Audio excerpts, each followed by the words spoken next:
Clock ಅವರಲ್ಲಿ ಒಂದು ಭಾರತದ ಧ್ವಜಾರೋಹಣಕ್ಕೆ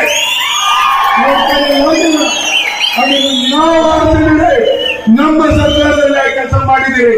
ನಾವು ಈ ದೇಶದ ಪ್ರಜೆಗಳು ಮುನ್ಸ್ವಾಮಿ ಅವರ ಸಂಸದರು ಮಾಡಿದ್ದಾದ್ಮೇಲೆ ಒಬ್ಬರು ಶಾಸಕರು ಇಲ್ಲ. 8 ತಾಲೂಕಲ್ಲಿ ಅವ್ರು ಸೈಲೆಂಟ್ ಆಗಿ ಕೂತಿರ್ತಾರೆ ಅಂತ ಸಂಸದರು ನಮ್ಮ ಪದೇ ಹೇಳ್ತಾ ಇರ್ತಾರೆ. ಮುನ್ಸ್ವಾಮಿ ಸಾಹೇಬ್ರು ಬರೀ ಟ್ರ್ಯಾಕ್ ತಗೊಳ್ದು ಹೇಳ್ತಾರೆ ಪಾಪ ಅವರು. ಅದು ಬಿಟ್ರೆ ಏನು ಅವ್ರಿಗೆ ಬೇರೆ ಹೇಳ್ಕೊಳಕ್ಕೆ ಏನು ಗತಿ ಇಲ್ಲ ಪಾಪ ಅವ್ರಿಗೆ. ಬರೀ ಟ್ರ್ಯಾಕ್ ಟವರ್ದಲ್ಲಿ ಅದೊಂದೇ ಬಣ್ಣ ಹೊಡೆದಿರೋದು ಹೇಳೋದು. ಈ ಪಾರ್ಕ್ ಒಳಗಡೆ 15 ಆಗಸ್ಟ್ಗೆ 26 ಜನವರಿಗೆ ಪ್ರತಿ ವರ್ಷ 2 ಸತಿ ಹೋಗ್ತಾರೆ. 8 ಬಾರಿ ಬಂದಿದ್ದಾರೆ, 10 ಬಾರಿ 2 ಸತಿ ಹೋಗ್ತಾರೆ. ಈ ಪಾರ್ಕ್ನಲ್ಲಿ ಬಂದು ವಿಸಿಟ್ ಕೊಟ್ಟಿಲ್ಲ. ಈ ಪಾರ್ಕ್ನಲ್ಲಿ ಹೆಂಗಿದೆ ಅಂತ ನೋಡಿಲ್ಲ. ನೋಡಿ, ಈ ಪಾರ್ಕ್ನಲ್ಲಿ ಬಂದು ನೋಡಿದ್ರೆ ಅವ್ರಿಗೆ ಗೊತ್ತಾಗ್ತಾ ಇತ್ತು. ಪಾಪ ವಯಸ್ಸಾಗೋರು ವಾಕಿಂಗ್ ಹೋಗೋರು ವಾಕಿಂಗ್ ಬಿದೋಗ್ತಾ ಇದ್ರು, ಹಂಗೆ ಕಾಲು ಜಾರಿ. ಮಳೆ ಬಂದರೆ ಅಷ್ಟು ತೊಂದರೆ ಇತ್ತು. ಮುನ್ಸ್ವಾಮಿ ಸಾಹೇಬ್ರಿಗೆ ಅದು ಪಾಪ ಕೆಲಸ ಮಾಡೋಕ್ಕಾಗಿಲ್ಲ.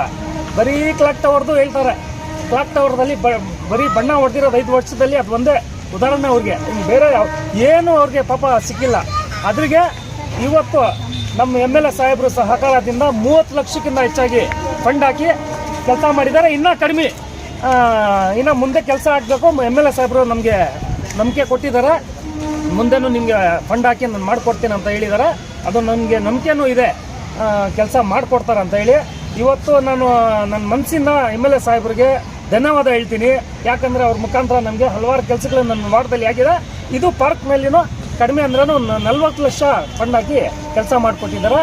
ಇನ್ನು ಊರಿನಲ್ಲಿ ಬೇರೆ ಬೇರೆ ರೀತಿ ಡೆವಲಪ್ಮೆಂಟ್ಸ್ ಆಗ್ತಾ ಇದೆ. ಇನ್ನು 1 ವರ್ಷದಲ್ಲಿ ನಮ್ಮ ಕೋಲಾರ ಪರಿಸ್ಥಿತಿನೇ ಚೇಂಜ್ ಆಗ್ತದೆ. ನಮ್ಮ ಕೋಲಾರ ಡೆವಲಪ್ಮೆಂಟ್ಸ್ ಆ ಥರ ಆಗ್ತಾ ಇದೆ. ಪ್ರತಿ ಒಂದೊಂದು ಕೆಲಸನೂ ಹುಡುಕಿ ಏನೇನು ಮಾಡಬೇಕು ನಮ್ಮ MLA ಸಾಹೇಬರು ಮಾಡ್ತಾ ಇದ್ದಾರೆ. ಅದು ನಾವು ಅದೃಷ್ಟ, ನಮ್ಗೆ ನಾವು ಪುಣ್ಯ ಮಾಡಿದ್ರು ಇಂಥ MLA ಇಂಥ ಶಾಸಕರು ಸಿಕ್ಕಿರೋದು ನಮಗೆ. ನಾವು ಮನಸ್ಸಿಂದ ನಮ್ಮ MLA ಸಾಹೇಬರಿಗೆ ಧನ್ಯವಾದ ಹೇಳ್ತೀನಿ.